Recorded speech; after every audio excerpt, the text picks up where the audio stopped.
गिबियावनो नोंथांमोनखौ आंनि चेनेलाव बयखौबो बरायनानै लानाय जाबाय। नोंथांमोना सानफ्रोमबोनि खौरां मोननो थाखाय आंनि एसबी रादाब इउटिउब चेनेलखौ साबस्क्राइब खालामनानै लादो।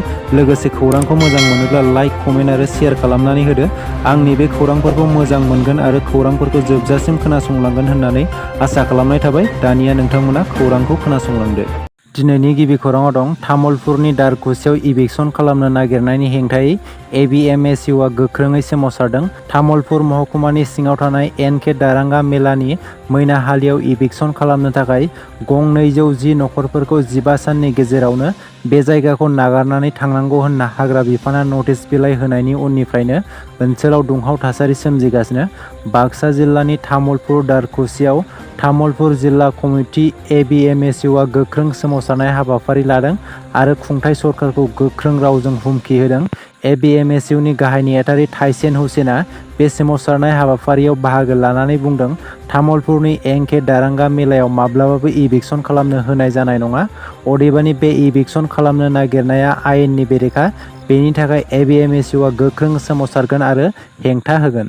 पिरामल फाउन्डेसननि बानजायनायाव टिबि बेरामजों भुगिनांनाय बेरामिफोरनो जाग्रा मुवा रानदों। गाहाय मन्थ्रिनि टिबि बेराम फोजाबनाय थांखिखौ लानानै बाक्सा जिल्ला एनटिएपि पिरामल फाउन्डेसननि बानजायनायाव टिबि बेरामजों भुगिनांनानै थानाय सुबुंफोरनो तामुलपुराव बायदि रोखोमनि जाग्रा मुवा बेसादफोरखौ रानदों।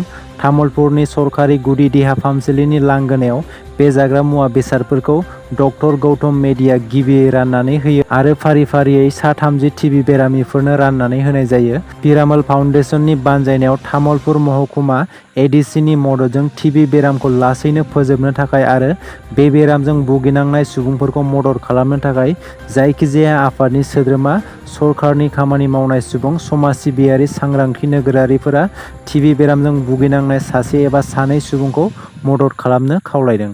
आसाम सरकारनि मोनसे बाखनायथाव हाबाफारि। आसाम सरकारा लकप्रिय गपिनाथ बरदलैनि सानस्रिखौ मानिनानै सैथोजों खामानि मावनाय सरकारि मावफारियाफोरनो लक सेवा पुरस्कार बान्थाखौ होनाय जागोन होननानै गिबि मन्थ्रिया फोसावनानै होदों। बान्था बायदियै साख्रिनि समखौ 1 बोसोर बारायगोन, 25,000 रां बान्था, मोनसे फोरमान बिलाइ आरो मान होनानै बरायनाय जागोन होननानै गिबि मन्थ्रिया मोनसे टुइटनि गेजेरजों फोरमायनानै होदों। एपिडिसिएलनि कन्जिउमारफोरनि थाखाय गोजोनथाव खौरां। आसाम सरकारा आसाम पावार डिस्ट्रिबिउसन कम्पानि लिमिटेडनि कन्जिउमारफोरनो नखरसेयाव 9 वाट्सनि गासै मोनब्रै एलइडि बाल्ब होनो थांखि लादों आरो बेयो दानफायाव 100 इउनिट्सनि खम जागोन होननानै आसाम मोब्लिब बिफाननि मन्थ्रि नन्दिता गारलसाया मोनसे टुइटनि गेजेरजों फोसावनानै होदों। मख'नो गोनांदि मुख्यमन्त्री दक्षिया पहार आसनि एबा मुख्यमन्त्री सानसे पहार बिथांखिनि गेजेरजों होनाय बे एलइडि बाल्बखौ गासै 50 लाखनिबो बांसिन नखरफोरानो मोननो हागोन। लोगोसे बे बिथांखिनि थाखाय आसाम सरकारा 100 कौटि रां खरसा खालामगोन होननानै आसामनि मोब्लिब बिफाननि मन्थ्रि नन्दिता गारलसाया फोसावनानै होदों। गोबां सान बारलांबाय मणिपुराव जानाय हिंसायारि दाङाबाजिया, नाथाय दासिमबो सान्थि फैयाखै बे रायजोआव। मणिपुराव जानाय हिंसायारि दाङाबाजियाव जागायजेन्नायनिफ्राय लानानै मोननै हारिनि गेजेराव न'-बां सावलायनाय, सुबुंजों सुबुं बुथारलायनाय जाथाया दासिम गोबां जालांबाय। बेनिख्रुइबो देरसिन जाथाया जादों भारत हादरखौ लाजिनांथाव खालामनाय सानै आइजोखौ लांदाङै भिडिअ खालामनानै ससियेल मिडियायाव हगारनाय जाथाया सुबुं समाजखौ जोबोद लाजिनांथाव खालामदों। थारैनो मणिपुरनि जाथायखौ लानानै दुलाराय भारतआ आवाज दैखांदों, नाथाय बेनि गेजेरावनो मणिपुर रायजोआव सान-हर हिंसायारिनि अर। थांनाय साननि गेजेराव मणिपुराव फिन आरोबाव गोदान जाथाया सोमजिगासिनो थादों। मिथिनो मोननाय बायदिब्ला मैया गंसे फरायसालिजों लोगोसे गं 10 न'-बांफोरखौ दुथांफोरा सावनानै सिलिंखार खालामदों। ओरैहाय मणिपुरनि चुराचान्दपुर जिल्लायाव रैखाथि हान्जा आरो दुथांफोरनि गेजेराव गुलि गावलायनाय जाथाया नुजाथिबावदों। बे गावलायनायाव सासे आइजोआ गोब्राब जोखोम जादों होननानै मिथिनो मोनबावदों। पुलिसआ फोरमायनाय बायदिब्ला हरनि समाव दुथांफोरा रैखाथि हान्जानि सायाव गुलि गावो आरो बमाजों गाग्लोबदों। मख'नो गोनांदि मणिपुराव सोलिबाय थानाय हिंसायारि जाथायाव दासिम सा 150निबो बांसिन सुबुंफोरा जिउ गोमाबाय। मणिपुरनि बे हिंसायारि जाथाया माब्ला जोबहैगोन बेखौ फैगौ समासो मिथिहोसिगोन। गोजोनथाव खौरां। उरिष्यानि भुबनेश्वराव फैगौ 1 आगस्तनिफ्राय जानो गोनां भारतनि सेनियर आइजो फुटबल हानजायाव बर'नि आंगो फिसा फुटबलार अपुर्ना नार्जारिया सायख'जाबाय।